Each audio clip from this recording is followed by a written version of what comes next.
নমস্কাৰ বন্ধুসকল, এটা নতুন ভিডিঅ'ৰে পুনৰবাৰ মই আপোনালোকৰ মাজত আহি উপস্থিত হৈছোহি। আশা কৰোঁ আপোনালোক আটাই ভিডিঅ'টো চাই ভাল পাব আৰু যদি ভাল পায় তেতিয়াহ'লে লাইক কৰি দিব, শ্বেয়াৰ কৰিব আৰু ছাবস্ক্ৰাইব কৰিবলৈ নাপাহৰিব। বলক তেতিয়াহ'লে ভিডিঅ'টো আৰম্ভ কৰোঁ। ৰেচিপিটোৰ কাৰণে বগা আৰু ক'লা কচু লৈ লৈছোঁ আৰু ইয়াৰ কাৰণে ইম্পৰ্টেণ্ট বস্তু গোটা মছলা, আৰু গোটা মছলা আছে গোটা জালুক, গোটা জিৰা, গোটা ধনিয়া আৰু তেজপাত আৰু জলকীয়া, আৰু ইয়াৰ লগতে আমি নেমু দিব পাৰোঁ নাইবা কেঁচা আম। এতিয়া সেই ক'লা বগা কচুখিনি বাকলি গুচাই এনেদৰে সৰু সৰুকৈ কাটি লৈছোঁ আৰু গোটেইখিনি কাটি লৈ এনেদৰে পাত্ৰ এটাত থৈ দিছোঁ।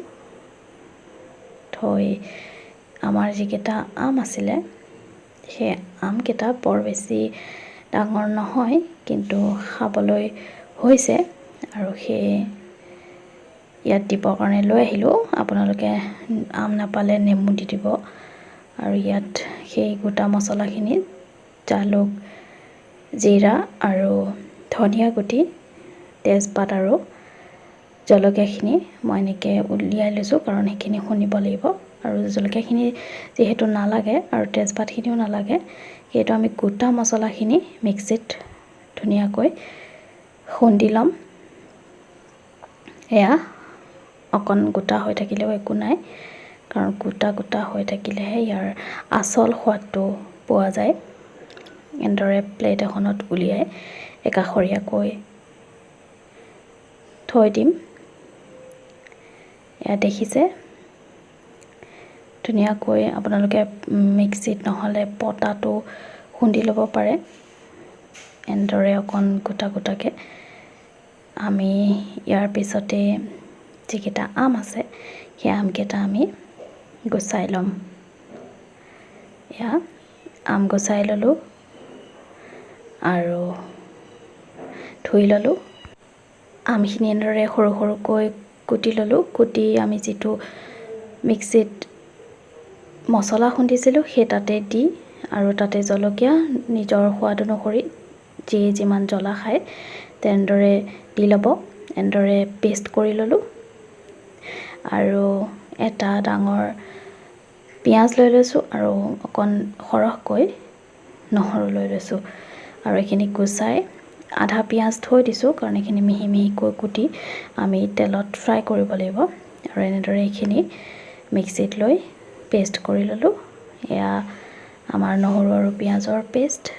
এয়া হৈছে সেই গোটা মছলাৰ পেষ্ট আৰু লগত তেজপাত, আৰু এয়া সেই আমৰ পেষ্ট।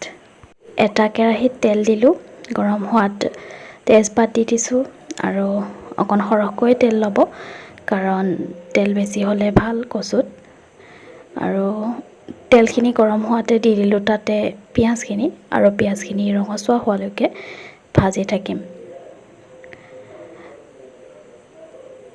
ইয়াৰ পিছতে দি দিম ইয়াতে পিঁয়াজ আৰু নহৰুৰ যিখিনি পেষ্ট। আপোনালোকে আদাৰ পেষ্টটো দিব পাৰে, মোৰ ঠাইত নাছিলে সেইটো কাৰণে মই দিয়া নাই। আদা দিলে আৰু অধিক সোৱাদযুক্ত হ'ব। আৰু এইখিনি অকণ সময় লৰাই যেতিয়া অকণ ফ্ৰাই হ'ব, তেতিয়া ইয়াত আমি মছলাও দিব লাগিব, যিখিনি খুন্দা মছলা, জালুকৰ গুড়ি, জলকীয়াৰ গুড়ি আৰু হালধি। এনেদৰে নহৰু আৰু পিঁয়াজৰ পেষ্টখিনি অকণ ৰঙচুৱা হ'লে ভাজি থাকিম, আৰু ভাজি থাকি এনেদৰে যিখিনি গোটা মছলা সেইখিনি দি দিছোঁ। দি দিয়াৰ পিছতে অকণ ভাজি ল'ম। এনেদৰে